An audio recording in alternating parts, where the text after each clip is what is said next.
6. O tema do mês de setembro, eu acordei essa semana muito forte, o Espírito Santo me inquietando, provisão. Eu quero liberar uma palavra sobre a sua vida. A provisão de Deus, ela será maior do que a sua necessidade. A provisão de Deus, ela será maior que sua necessidade. Amém? Quando eu acordei acordei com essa frase e Deus, é para mim. Às vezes vocês acham que a gente prega, mas é para nós que a gente prega também.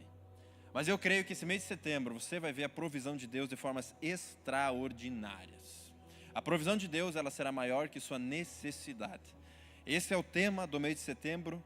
O número 5 na Bíblia é muito importante. Fala da graça, fala de vitória e fala de provisão. 5 pães e 2 peixinhos. As 5 virgens nécias e as 5 virgens sábias que estavam esperando o noivo. Davi escolheu 5 pedrinhas para matar o gigante.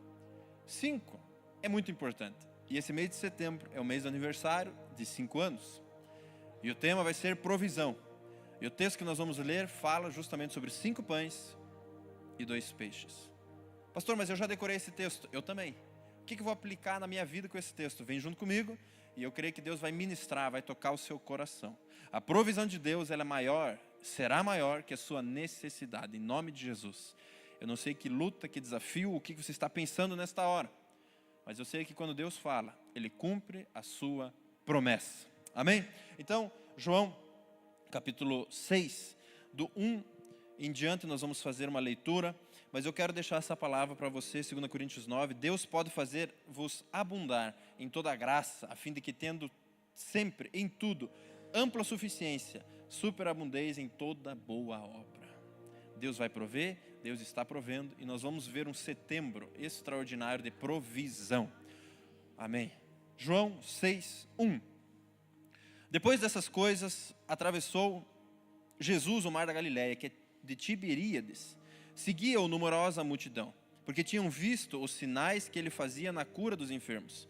Versículo 3. Então subiu Jesus ao monte e assentou-se ali com seus discípulos.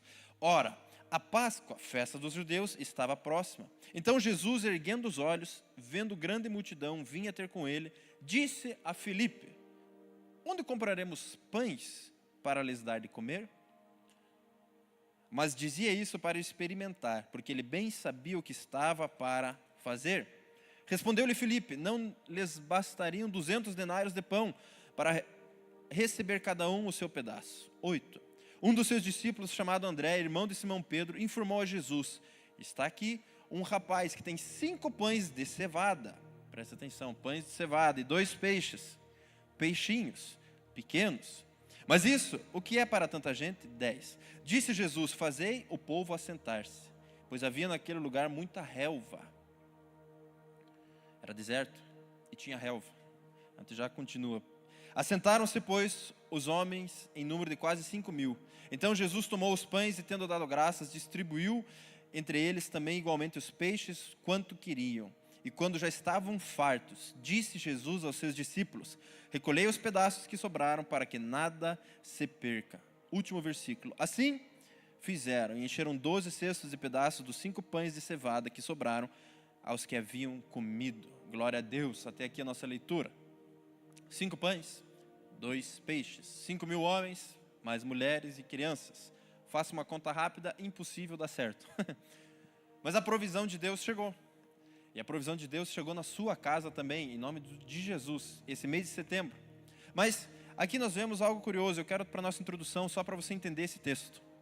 Você sabia que a multiplicação dos pães é o milagre mais público, que tinha maior audiência de Jesus, e o mais documentado, porque está escrito nos 4 evangelhos, Mateus, Marcos, Lucas e João, descrevem a multiplicação dos pães.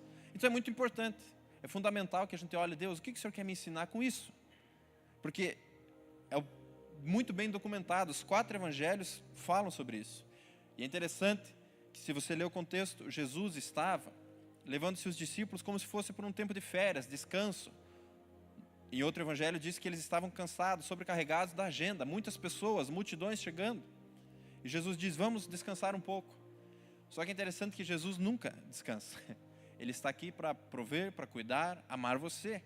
Quando ele chega, ele cuida da multidão, ele alimenta a multidão, e a Bíblia diz que ele curou os enfermos na multidão. Então, quantas vezes eu e você queremos férias, daí quando alguém liga para receber uma oração, não, estou de férias, tchum, desliga. Não seja assim. Pastor, nunca ninguém me ligou para receber oração. Por que não? Comece hoje, ser aquele que as pessoas ligam quando a coisa aperta. Mas fato é que Jesus está lá, e esse milagre é o mais documentado e o mais público de todos os milagres. O evangelista João, ele escreve o Evangelho de João para mostrar ao povo Jesus, a pessoa de Jesus Cristo e a glória de Jesus Cristo. Por isso João tem 7 milagres de Jesus. Nós lemos o número 4, que está na ordem. E esse milagre, Jesus andando sobre as águas, é o único do Evangelho de João que se repete nos outros evangelhos. Então é importante a gente prestar atenção. Deus, por que o Senhor escreveu nos 4 evangelhos a multiplicação dos pães? E é o que nós vamos aprender. Mas esse milagre mostra que Jesus é soberano, criador, e Ele governa sobre tudo. Mas você leu comigo que eram pães de cevada. Por que cevada? Você sabia que pães de cevada era comida de pessoa bem simples, carente, para não dizer pobre? Os mais abastados gostavam de pão de trigo. Melhor, mais gostoso. É tipo você comer um pão ruim. Só que era o que tinha. E é interessante que em 2 Reis 4:42, só para você entender como era difícil a conta, 200 denários eram 8 meses de trabalho de uma pessoa para conseguir comprar pão para todo mundo. Não tem como. 2 Reis capítulo 4 tem um texto que fala que 20 pães de cevada e algumas espigas não alimentariam 100 homens. Então, se 20 pães de cevada não alimentariam 100 homens, isso está escrito em 2 Reis 4:42. O que seria 5 pães para 5.000 homens? É chocante. A provisão de Deus, ela foge da nossa realidade. E eu quero deixar esse pensamento com você. Pastor, mas eu não tenho nem pão de cevada, nem pão eu tenho. Deus tem provisão. E aqui nós temos um cenário meio estranho. E 4 soluções foram apresentadas. Primeiro, os discípulos falaram: manda embora a multidão. E tinha razão. A Bíblia diz que estava de noite, era deserto e não tinha dinheiro. Imagine, deserto, à noite, sem dinheiro, é melhor ir embora. Fazia sentido, mas Jesus manteve eles ali. A segunda opção que chegou foi Filipe. Vamos juntar dinheiro. Ah, mas não dá. Dinheiro não tem, 200 denários. André, ele deu outra sugestão, e meio incrédulo. Ó, Jesus, viu? Tem um menininho aqui com uns pãezinhos, não é pão bengala, é tipo aqueles pãozinho mesmo, de cevada. E peixinho também, mas é o que tem. Duvidando da provisão de Deus. Mas a quarta sugestão foi Jesus quem deu. Você leu comigo: mande o povo assentar. É incrível como Deus trabalha diferente da minha e da sua mente. Não é incrível a provisão de Deus? Faça uma reflexão. Você estar aqui em 2025, cheirosinho, num culto, não é um milagre? Não é provisão de Deus por tantas coisas que a gente já passou? E aqui está o milagre da provisão de Deus. Filipe mostra a falta de dinheiro. André mostra como é pequeno o pão, o sustento. Mas eu quero dizer para você, você não é como Filipe, que vê o nada, nem como André, que vê o pouco. Você é como Jesus, que vê a provisão. Você e eu somos daqueles que vemos a provisão, em nome de Jesus. Eu acordei, Deus, eu quero ver a provisão. Às vezes a gente é tentado a ver a falta de dinheiro. Jesus, não tem dinheiro. Fazer uma parede na igreja, mas é tão pouco. Não seja como Filipe, não seja como André, seja como Jesus, aquele que vê a provisão. Talvez a sua esposa está um pouco aflita em casa, talvez hoje no almoço seja a hora de você e ela orarem. Deus, talvez pareça pouco, talvez pareça nada, mas nós confiamos na provisão do Senhor. Não é incrível esse texto, como mexe conosco? Mas você não é como Filipe e nem como André, você é como Jesus. E o nada para Deus não muda nada, não segura Deus. Mas o nada, às vezes, para o homem, para mim, para você, nos segura, paralisa. Não é assim? O nada para Deus não significa nada, Ele continua. Mas o nada para o ser humano às vezes segura, trava. Quantas vezes lá em casa a gente olha para uma situação: Deus, não tenho nada, e a gente para. E Deus diz, como diz para Moisés: diga ao povo que marche. Continue querendo, continue avançando, continue que eu vou prover para você. O nada não segura Deus, mas tem segurado pessoas. Eu quero dizer para você que você não vai ser segurado pelas circunstâncias. A Bíblia tem um texto que eu gosto demais, que é quando o profeta ele diz, vai lá ver se a chuva está chegando. Não tem nada, vai lá ver de volta. Não tem nada, vai lá ver de volta. Eu vejo o quê? Uma pequena nuvem, do tamanho da mão de um homem. E a Bíblia diz que ele diz, ei, preparem as coisas que vai chover. E às vezes a gente vê tão pouquinho, Deus vai fazer um milagre com esse pouquinho. Eu creio que Deus está derramando essa chuva de provisão para minha casa e para a sua casa também. Provisão de Deus. Isso está escrito em 1 Reis 18. Eu vejo uma nuvem tão pequena quanto a mão de um homem que está se levantando no mar. E Elias disse, prepare o carro e desça antes que a chuva o impeça. Se prepare para essa chuva do Senhor na sua casa, na minha casa, em nome de Jesus. Aqui para a nossa introdução, só para você entender, e nós já vamos para o texto. Jesus Cristo, ele questiona algumas certezas que a gente carrega. Quer ver um exemplo? Era certeza que ia faltar pão. Era, não vai dar certo. Mas qual que é a verdade? Jesus Cristo é a verdade. E que verdade ele carrega? Eu vou prover para você. Quer ver outro exemplo? A mulher pega em adultério, ela tinha certeza, vou morrer apedrejada. Jesus Cristo, a verdade, ele chega, não. Cadê aqueles que te condenam? Vá e não peques mais. Quer ver outro exemplo? O paralítico do tanque de Betesda. 38 anos paralítico, eu tenho certeza. Eu só vou ser curado se eu entrar por primeiro nessa água. Jesus chega, não, jogue fora. Eu sou a verdade, eu quero curar você agora. E ele sai dali andando. Que certeza você carrega? Que às vezes Deus não está nisso. Era certeza, vai faltar pão. E Jesus diz, ei, escute a verdade, eu sou a verdade na sua vida. O milagre, a provisão, o sobrenatural. Permita Deus ser Deus na sua vida. A outra coisa que acontece, Jesus ele quebra paradigmas. E às vezes, os milagres que a gente espera, a gente raciocina. Deus, o Senhor podia fazer um milagrinho aqui, ó, desse jeito. Só que os milagres de Jesus são criativos, sempre. Curar um cego com lama nos olhos. Faz sentido? Tem algum médico aqui? Acho que ninguém nunca fez isso. E talvez, na minha e na sua vida, a gente coloca Deus numa caixinha. É por esse caminho, Jesus, vai.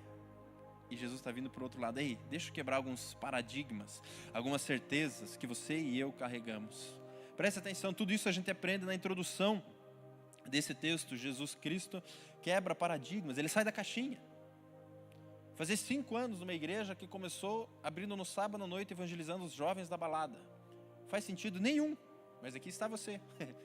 Tem 2 cultos no domingo, culto de jovens no sábado, adolescentes, crescendo, avançando, fazendo batismo lá na rua, meia-noite. Tenda de oração lá na frente também fazemos. Quebra paradigmas, muda, sai um pouco da caixinha. A provisão de Deus, ela quebra paradigmas, ela sai do padrão. Mas eu já vou para os pontos, você que gosta de anotar. Só mais uma curiosidade. Você leu comigo? Disse Jesus, fazei o povo sentar-se, pois havia naquele lugar muita relva. Onde eles estavam? Deserto? Sim.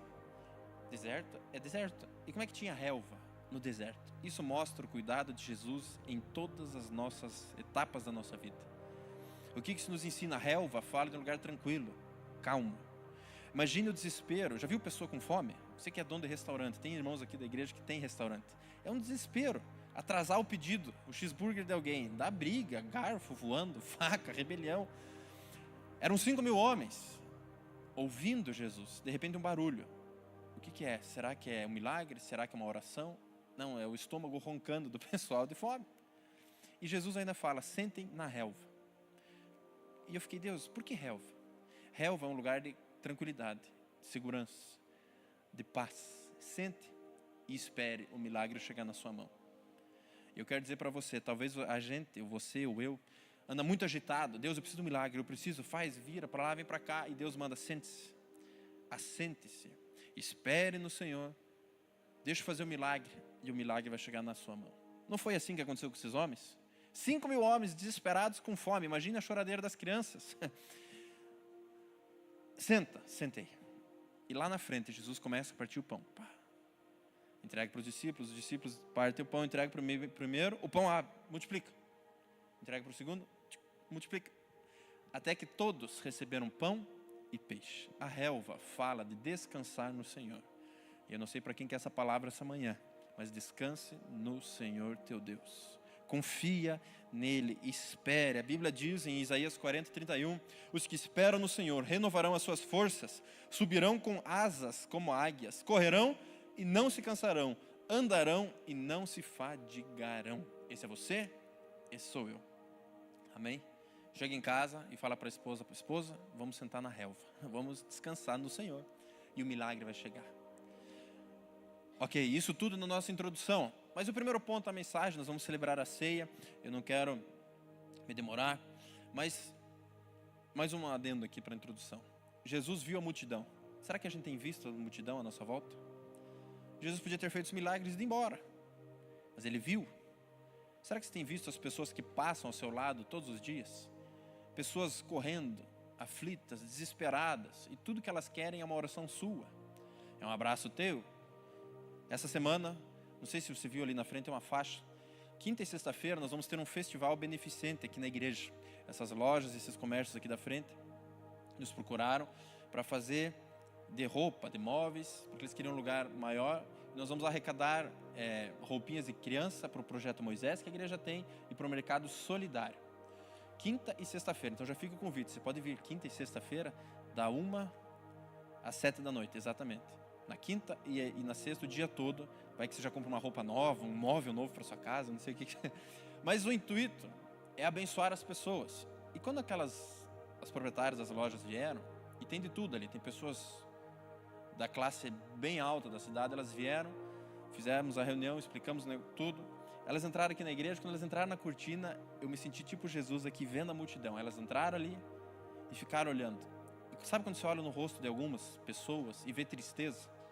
Pode ter o dinheiro que for, pode ter o carro que tiver, pode ter, mas falta alguma coisa, que é Jesus. Quando elas entraram, eu quase fechei a porta e falei, agora vocês não saem, não tô brincando.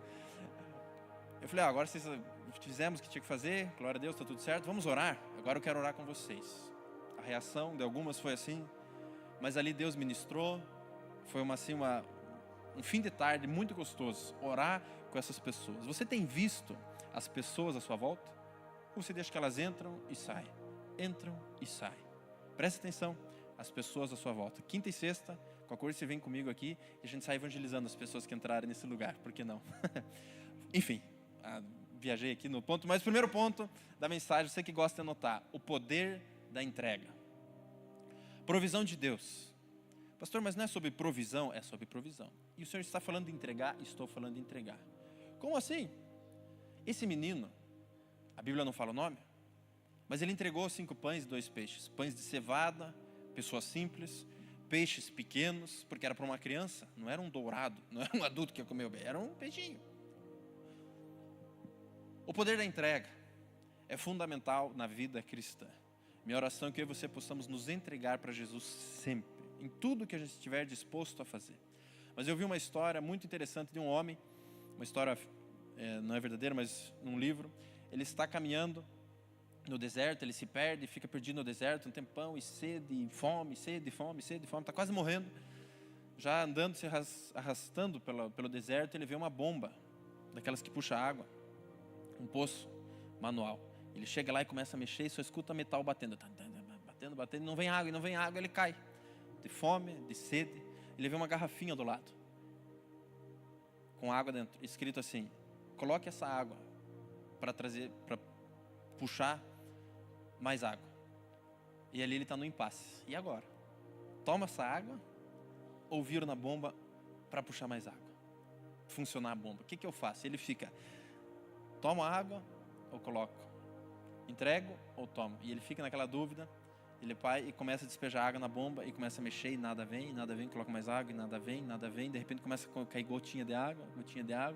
Ele se empolga, coloca água, de repente sai muita água, ele lava a garrafa, toma, mata a sua sede. Depois de matar a sua sede, ele coloca mais água naquela garrafinha, fecha e ele só escreve um adesivo a mais ali. Ele escreve na garrafinha, creia nisso, isso funciona. Quantas vezes a gente quer receber um milagre, quer receber alguma coisa, mas não está disposto a entregar? Como assim, pastor? Por toda a Bíblia você vê homens e mulheres de Deus que entregaram. Abraão e Isaac, a viúva pobre das 2 moedinhas, a mulher que quebrou perfume aos pés de Jesus, entregou tudo, mas viveram milagres. Não viveram milagres? A viúva do azeite. Eu quero que cabe essa reflexão, o poder da entrega. Entregue o seu melhor para Jesus. Quando vier dar aula no Kids, entregue o melhor, seja o melhor professor. Vier no louvor, vier no Jesus é Mais, arrumar a cadeira. Hoje de manhã, o pessoal do apoio estava até com uma régua aqui, as cadeiras alinhadíssimas. Mas fazer o melhor. O poder da entrega. Um culto, um grupo familiar, uma oração, um abraço. Então, o primeiro ponto da nossa mensagem, o poder da entrega. Quantas vezes queremos milagres, mas não estamos dispostos a entregar? Quando a gente vem num culto, traga um coração adorador, um coração grato, um coração que louva a Deus sempre, um coração entregue. Presta atenção, a base do milagre é o que ele trouxe. Sim ou não? O que o menininho trouxe? Pão e peixe. O que multiplicou? Pão e peixe. A base do milagre é o que a gente traz. E às vezes a gente fica, Deus, eu quero isso, quero aquilo. Mas murmura, reclama, mente. Eu sei lá, aí você aplica para a sua vida. Mas a base do milagre é o que a gente entrega. Então que você possa sair daqui essa manhã, provisão de Deus, o poder da entrega. Primeiro ponto. Entregue o seu melhor para Jesus. Vai fazer devocional em casa? Faça uma devocional. Leia com calma. O poder da entrega. Entregue-se por completo. É interessante que a Bíblia não diz o nome do menino. E o menino era um menino. Não era pastor, não fazia parte do ministério, não era casado, não tinha uma empresa, era um menino, mas ele tinha. Isso mostra que talvez você esteja pensando, pastor, mas eu não tenho nada, eu sou um menino, quem sou eu? Você tem. A base do seu milagre está aí. Minha oração é que você possa experimentar o sobrenatural do Senhor todos os dias da sua vida. O poder da entrega, como já disse, a mulher do perfume, a viúva, Sadraque, Mesaque e Abednego foram jogados na fornalha. Entregaram tudo, mas viveram milagres. Todos que tiveram os nomes escritos na Bíblia, entregaram de forma incondicional. E Abraão e Isaac, está escrito em Gênesis 22, Deus proverá. É uma frase muito conhecida, você sabe a história. Abraão é prometido um filho e demora, com 100 anos de idade, chega o primeiro filho, legítimo. E de repente Deus pede, sacrifique teu filho. Isso está escrito em Gênesis 22, Isaac faz uma pergunta. Eis aqui o fogo, a lenha, mas onde está o cordeiro para o holocausto? E disse Abraão, Deus proverá para si o cordeiro para o holocausto, meu filho. Assim caminharam ambos juntos. Imagine você, pai, caminhando com o seu filho, para entregar seu filho. O dilema, a cabeça, o coração, como é que fica? Agora imagine uma empresa, ministério, igreja. O que você precisa entregar essa manhã? A sua vida para Jesus, o casamento. Pastor, eu preciso de ajuda no casamento. Entregue para Jesus. Eu preciso de ajuda nas finanças. Entregue para Jesus. O poder da entrega é fundamental. E quando Abraão vai sacrificar, aparece um anjo, segura Abraão, aparece o cordeiro. E o anjo aparece a segunda vez e está escrito assim, porque fizeste essa ação e não me negaste teu filho, teu único filho, te abençoarei grandissimamente, multiplicarei a tua descendência como as estrelas do céu, como a areia que está na praia, a tua descendência possuirá a porta dos teus inimigos, a tua descendência será bendita todas as nações da terra, porquanto obedeceste a minha voz. Queridos, esse primeiro ponto, poder da entrega. Quando a gente entrega, a bênção do Senhor, ela nos acompanha. E eu quero deixar isso para você refletir essa manhã. O poder da entrega. 5 pães e 2 peixinhos. Toda vez que existe uma entrega na Bíblia, existe uma bênção. Entregue para Jesus os 5 pães, os 2 peixes, a sua vida, a sua casa. Faça o melhor para Jesus. O segundo ponto da nossa mensagem. Então, o menininho entregou. O segundo ponto. Nas mãos certas, multiplica. Já pegou alguma coisa e entregou para alguém que não deu certo? Que na verdade, em vez de multiplicar, diminuiu. Nas mãos de Jesus, multiplica. Então, o poder da entrega é o primeiro ponto. O segundo ponto, nas mãos certas, multiplica. Pastor, mas eu entrego nas mãos de Jesus, será? Às vezes, perante um negócio, uma compra, uma venda, um contrato, a gente entrega nas mãos do faz mais sentido. A gente entrega nas mãos da faculdade. A gente entrega nas mãos do eu conheço o caminho. Não é assim? Ou só eu que faço isso? Fiz, em nome de Jesus agora a gente muda. Mas entregue nas mãos de Jesus e o milagre da multiplicação vai acontecer. Nas mãos certas, multiplica.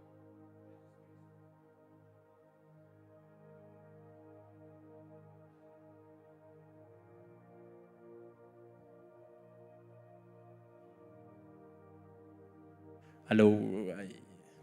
Nas mãos certas, multiplica.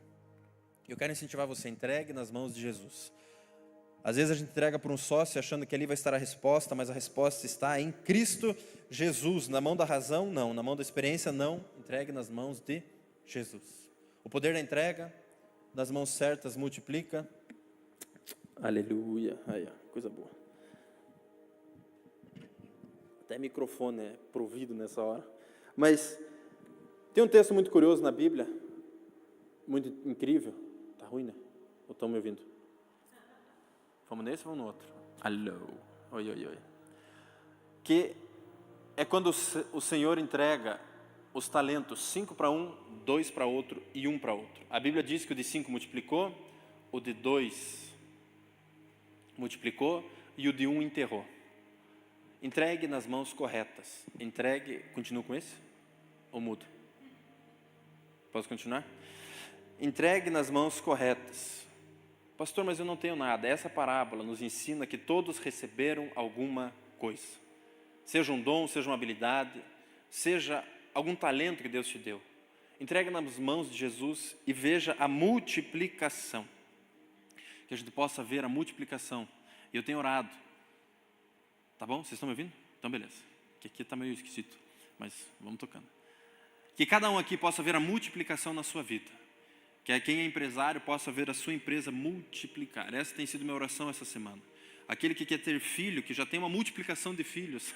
Aquele que quer ter uma empresa, um negócio, vendas, contratos, que haja multiplicação. Como? Nas mãos corretas. Quem são as mãos corretas?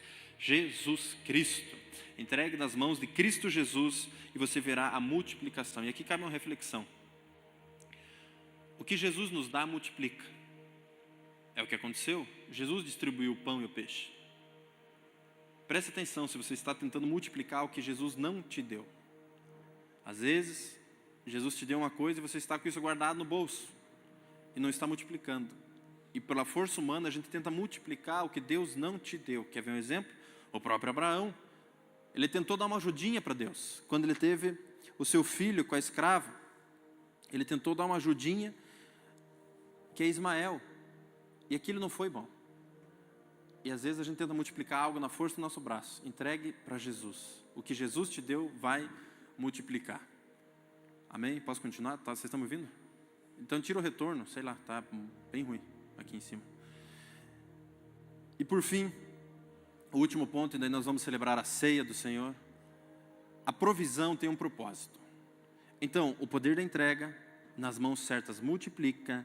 E por fim, a provisão de Deus tem um propósito. Pastor, como assim? Vem comigo na história. 5 pães e 2 peixes. Os discípulos ali, 5.000 homens. Pelo menos 15 a 20 mil pessoas assistindo. E o que Jesus ensina com isso? O que a gente aplica? Pastor, como é que eu aplico isso na minha vida em 2025, setembro de 2025? Aqui são 4 lições práticas para você levar para sua casa hoje. E no almoço você vai ficar meditando nelas. Você que gosta de anotar. São 4 coisas que a gente aprende. A primeira delas é gratidão. A provisão tem um propósito. Jesus aqui, quando ele pega aqueles 5 pães e 2 peixes, imagine a ansiedade dos discípulos. Jesus, se você não fizer algo, a gente vai apanhar. Vai dar rebelião de fome. Jesus pega e agradece pelos 5 pães e 2 peixes. Tem um propósito a provisão de Deus. O título, a frase que eu gosto, a provisão de Deus não é só um milagre, é uma escola para cada um de nós. A provisão de Deus nos ensina a ser grato. E eu quero lembrar você, agradeça o que você já tem, mesmo que não chegou ao completo ainda. Pastor, eu quero um carro, mas agradeça pela bicicleta que você já tem. Pastor, eu quero uma casa na praia, mas agradeça a casa que você já tem. Pastor, eu quero... Seja grato. Jesus Cristo pegou aqueles 5 pães e 2 peixes e agradeceu. A Bíblia tem uma passagem curiosa que 10 leprosos foram curados. Só um voltou a agradecer. Isso para mim mostra como o ser humano é esquecido e é ingrato. Às vezes a gente vive um milagre, esquece de agradecer ou de viver de forma grata ao Senhor. Essa semana conversávamos com um casal de pastores que também teve, a esposa, a mulher teve AVC, e a gente lembrou, claro que eu sempre lembro, mas da história da Andressa, de AVC, já fazem 4 anos. Mas a gente olha para trás, a provisão do Senhor. Deus, obrigado. Deus, obrigado pela saúde. Deus, obrigado pela casa. Deus, obrigado pela família. Deus, obrigado pelo trabalho. Eu não sei o que você precisa ser grato, mas jogue fora a murmuração e comece a agradecer ao Senhor. Então, a provisão tem um propósito. Gratidão é o primeiro. Em tudo dai graças, pois essa é a vontade de Deus em Cristo Jesus para convosco. A segunda coisa, dependência. Vem comigo na história. Jesus agradece os pães e peixes. Só que naquela hora, aquelas 20.000 pessoas dependiam totalmente de Jesus. Dependa sempre dele. Não dependa do seu braço, da sua inteligência. Dependa sempre de Jesus Cristo. É melhor confiar no Senhor do que confiar no homem. Está escrito em Salmos. João 15:5. Sem mim nada podeis fazer. Lembre-se disso quando a tua empresa prosperar nesse mês de setembro. Lembre-se, a minha dependência é do Senhor. Amém? A tua empresa vai prosperar, o teu trabalho, a promoção que você tanto espera. Gratidão, dependência, fé. Os discípulos agora cresceram um degrau a mais de fé. Esticaram os músculos da fé. E talvez hoje você está aqui hoje sendo esticado pelo Senhor na fé. Pastor, bem certinho, eu nem queria vir no culto. Mas hoje tem uma palavra de fé para o seu coração. Pastor, bem certinho, eu não acredito mais. Deus está esticando os seus músculos da fé. Você vai se tornar um gigante da fé, um herói da fé, em nome de Jesus. Mas os discípulos aprenderam a crescer no nível mais de fé. E minha oração é que você cresça, degrau por degrau, degrau por degrau, a ponto as pessoas olharem para você. Rafa, cara, eu me inspiro na sua fé. Amanda, a tua fé me constrange. Por que não? Por que você abriu esse negócio? A tua fé me constrange, que a gente possa crescer. A fé é a certeza das coisas que se esperam e a convicção das coisas que não se veem. Está escrito em Hebreus 11:1. 2 Coríntios 5, porque andamos por fé e não pelo que vemos. E o quarto e a última lição que a provisão nos dá: dependência, gratidão, fé e, por fim, obediência. A provisão de Deus para mim e para você, ela passa por essas 4 etapas. E a obediência, ela é fundamental. Os discípulos tiveram que obedecer, mandar o pessoal sentar, e eles obedeceram, e assim fizeram. Você quer viver a provisão de Deus? Obedeça ao Senhor. Amém? Obedecer nas pequenas coisas, nas grandes coisas, nas coisas ousadas, nas coisas menos ousadas, mas obedeça à voz de Deus. Atos 5:29, antes importa obedecer a Deus do que aos homens. E essa é a minha oração, essa é a minha palavra para vocês essa manhã. Que a gente possa sair daqui hoje, crendo no mês de setembro, a provisão do Senhor. Fé, gratidão, obediência e dependência. Amém? Você recebe essa palavra?